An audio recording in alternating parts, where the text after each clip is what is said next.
some of the brands that Zalora carries, they don't even exist offline in Indonesia anymore. So they basically go through our platform and sell direct to consumer through the internet, right? And these would be brands like Abercrombie and Fitch, other brands like Gap, where they don't even have an offline presence anymore in Indonesia, but they sell through the digital platform only, and we're able to give consumers access to all these different types of products.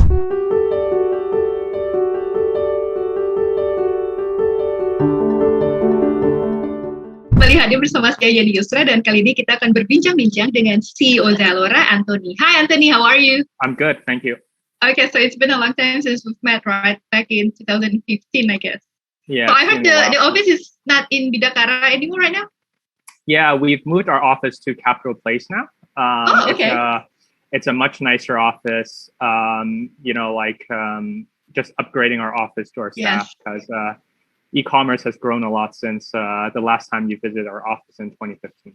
The location is more fancy than the previous one, right? Yeah, I mean, it's a newer building. It's got more windows, got more light. It's more modern, basically, to suit into the modern industry, right? E-commerce is now on the forefront of the industry growth for Indonesia now. Okay, so let's talk about the topic that we want to discuss right now. How do you see the fashion industry right now, especially when pandemic is coming to globally, not only Indonesia? Is there any shifting or changes in behavior within the consumer and the platform like Zalora?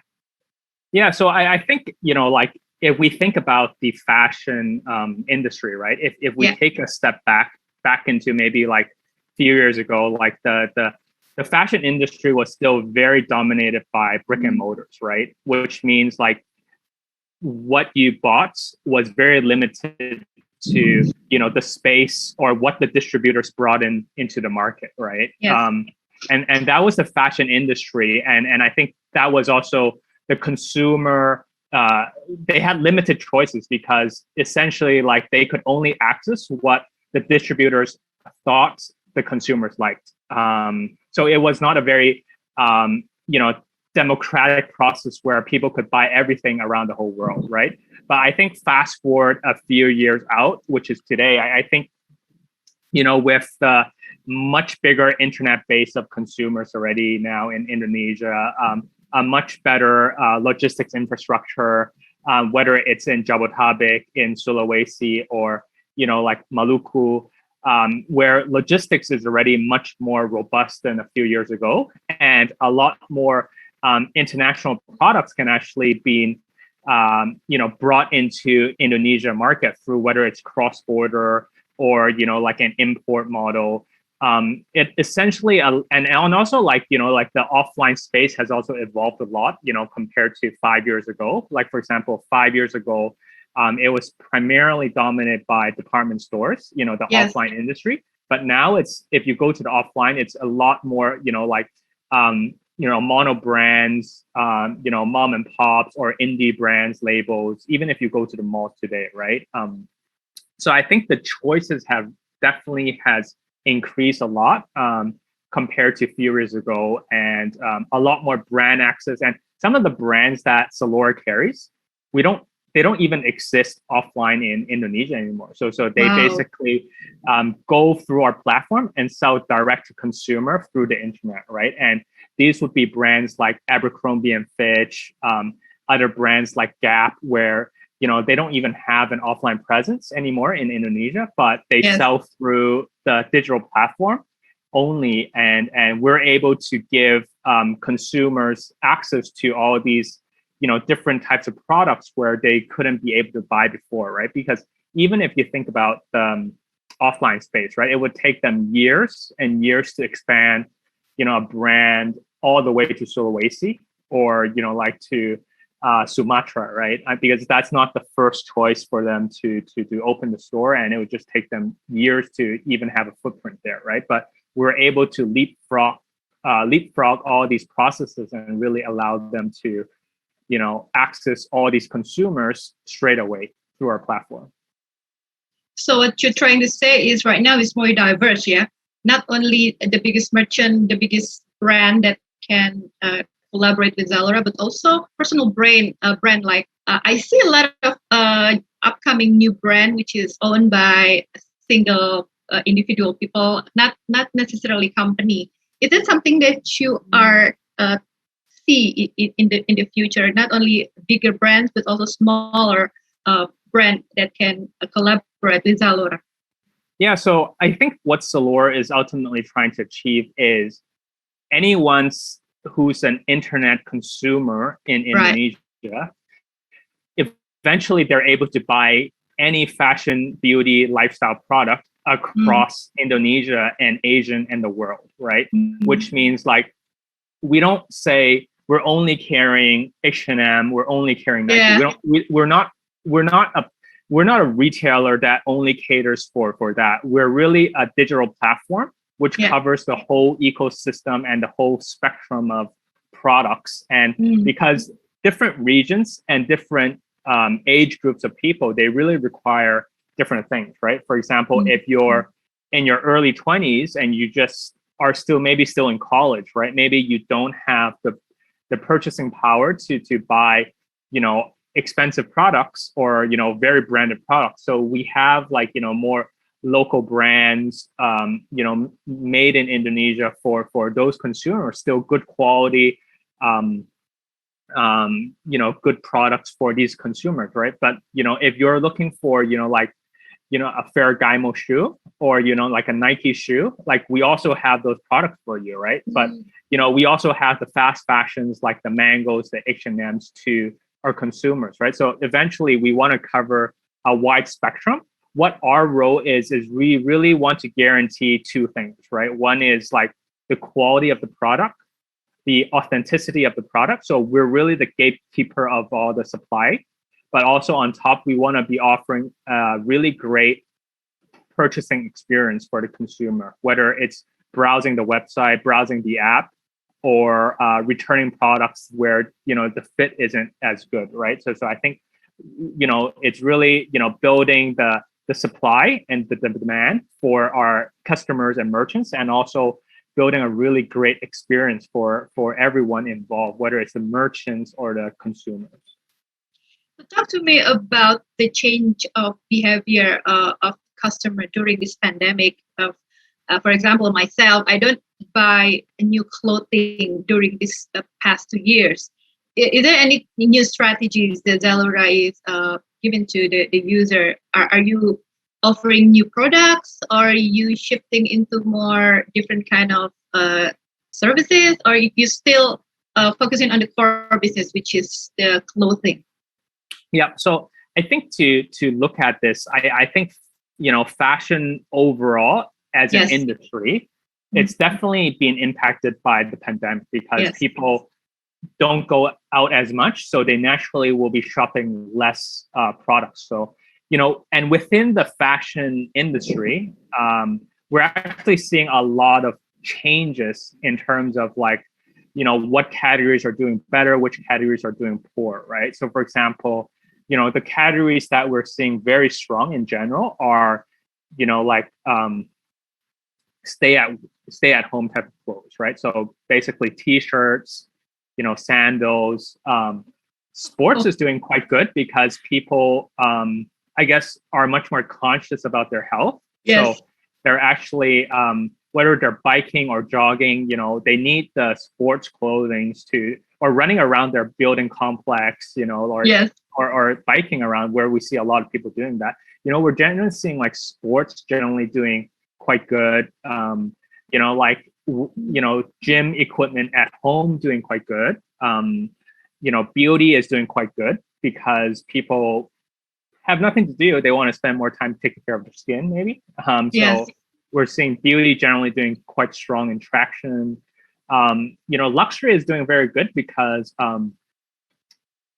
a lot of people can't travel anymore, right? So access to luxury products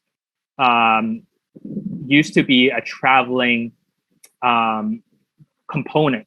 You would go to Singapore or Europe to buy luxury products because there's a lot more choices, of different brands, right? We're seeing luxury doing very well because of travel restrictions. But Okay. what we see very challenging is the type of going out type of products, right? So, for example, just imagine the products you would wear going to an office, right? Like batik, Yes.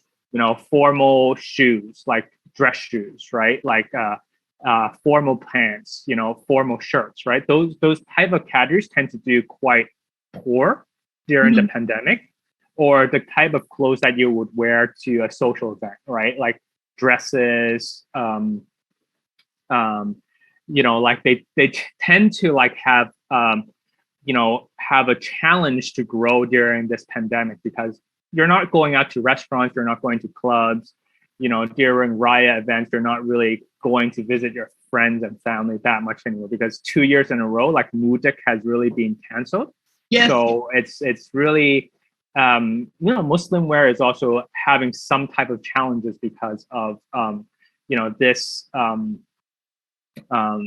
this kind of, dynamic shift, right? But I think overall, we're seeing still overall very strong growth because there's a lot more consumers browsing the internet today compared to 2 years ago, right? So that has definitely benefited most of the commerce businesses.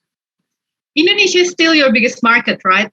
Yes, correct. How do you manage to be on top and focusing on the biggest market of your platform? Is it something that you are targeting or you are planning for the next 2 years, or are you good for this kind of model business and strategy until now?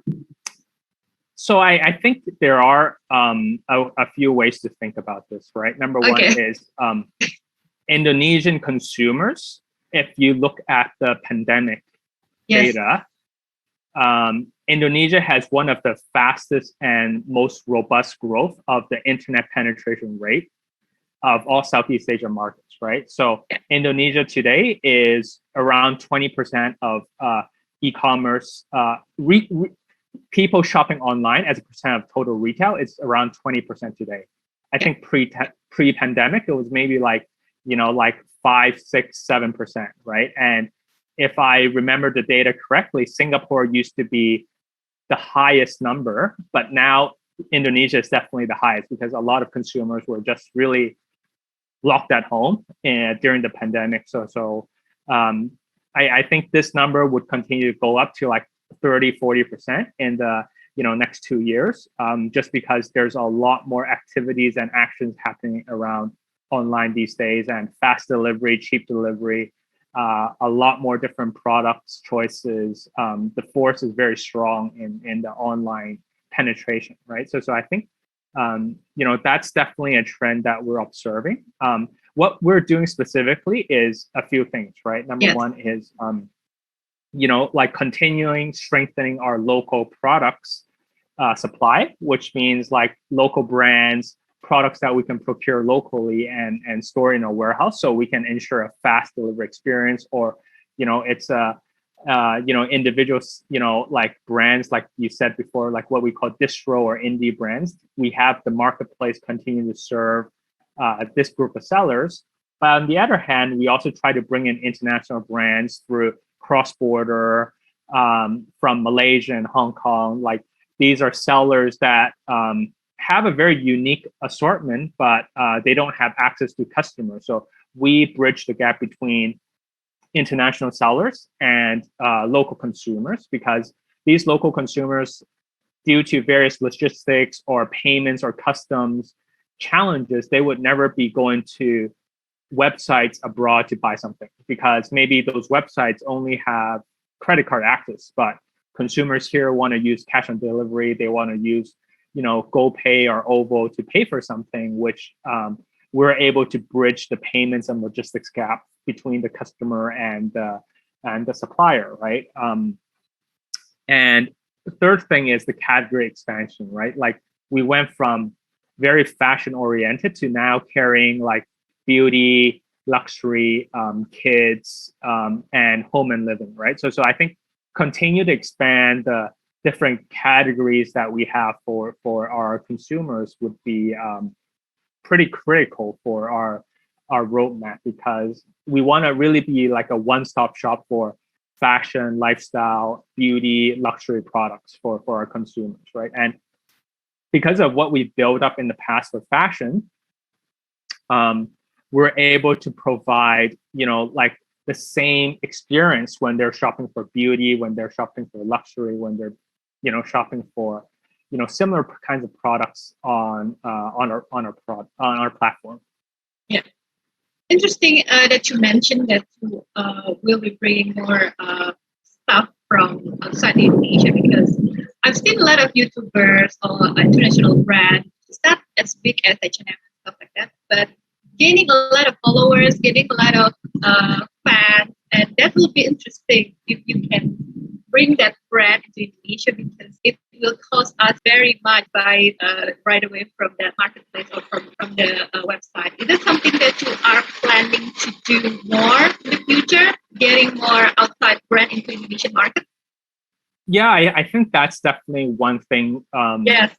we want to do, because product differentiation at the end is a critical factor for a vertical business like Zalora, right? Because if you look at a lot of the horizontal players, a lot of them are focused on pricing. A lot of them are focused on, selling the same sellers. All the sellers are selling on different platforms. And like for a vertical business, the only way to really differentiate yourself is really through products and choices, right? Of course, on top, you can layer a customer experience that's, like you can personalize a lot of these products way better than a horizontal player, right? So I think, that's definitely something we are still continue to be very keen on bringing on doing. Of course, like if you think about the product differentiation, like one thing is, the different types of products, right? And the different types of brands of products, right? Like we may be able to bring in like beauty products or, fashion products that are not available on other platforms, right? Like the Abercrombie and Fitch was one example, where because Global Fashion Group is a global company, we're able to reach different suppliers in different places of the world. And that's really, we try to play this kind of advantage on the supply side, right? The other angle, it's not very big now in Indonesia, but we're still trying to build, around this theme to prepare for the future, which is sustainability, right? Because, like over time, we as a fashion vertical company really believe that consumers will be conscious of what they're wearing and they want to make the world a better place, right? It may not happen now in Indonesia, but it's going to happen sometime in the future, right? And that's what we're seeing in some of the more developed markets in Zalora, such as like Singapore and Hong Kong, where consumers are starting to care about what they're wearing, the packaging of the stuff we use. They want to make sure it's eco-friendly plastic that we're using, right? So I think, one of the things that we continue to evolve as a company is also to work on, this kind of mandate to not just sell, but also to, be eco-friendly in that manner. So Zalora is not share much more info during the past 2 years. There's not much of maneuver that you are giving to or announce public. Is it something that you are planning? You just stay focused and just not so much in terms of publicity and promotion and stuff like that. Or correct me if I'm wrong, because what I see is there's not much of information or announcement from you guys, but I get a lot of email from Zalora team. But in terms of the maneuver or the thing that most startups is doing right now, Zalora is consider self-mode. Correct me if I'm wrong, Anthony. Is that your strategy to just stay low profile? Yeah. So I think one of the caveats of being because Zalora now is a public listed company in Germany, right, under Global Fashion Group, right? So there are a lot of strict guidelines in terms of what information that we can share, especially when it comes to financials, before and earnings are being released, because like any specific country, if they release some kind of information that's not public, it actually could impact the stock price and impact a lot of investors' decision, right? So I think definitely we're much more conscious of what kind of information we release, right? But we definitely do have like a quarterly presentation about the overall business performance for Zalora and Global Fashion Group on the Global Fashion Group website, and just talks not only about the financials, but a lot more deeper about some of the initiatives that we're doing, right? So that's, if anyone's interested, they can definitely go on there and see that information, which is publicly available. Okay. So last question, Anthony. Is there any specific products or clothing that Zalora consumer is always buying in terms of their favorite items in Zalora? Can you share maybe? And also demographically, who is Zalora customer? Is it still millennials, or is branch out into more than just millennials? Yeah. So I think favorite item. I think sports for us has always been one of the strongest categories, because one of the key differentiators we have as a vertical player is, for sports specifically, we work with all the principals directly, which means we have access to some of the best products. And because the volume that we generate on our platform in the sports category, we tend to be always the tier one access on the product side, right? And I think there are only a few players, and there's probably Zalora is the only player in the market which has access to all the sports brands today directly. And you can find all the sports brands on our platform, and it's all through the principal, right? Not through resellers, right? So I think sports has always been quite strong on our platform, and I think customers and consumers also recognize that, right? So I think every year we still see very strong growth in the majority of our sports brands. I think Nike has been doing incredibly well. They've been making record highs even during the pandemic, because, as I said, customers, they love Nike in Indonesia, and it seems to be unstoppable even during the pandemic, right? People are just buying new shoes, and the athletic leisure trend is just not stopping, right? Because it's just a lot more comfortable than wearing dress shoes these days, right? So I think Nike is one of, I would say it's the top favorite for our customers. And we also have a very exclusive relationship with Nike today.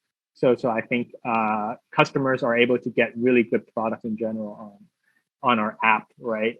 So I think that's one thing that we're seeing that's very, very a very strong trend that we're seeing.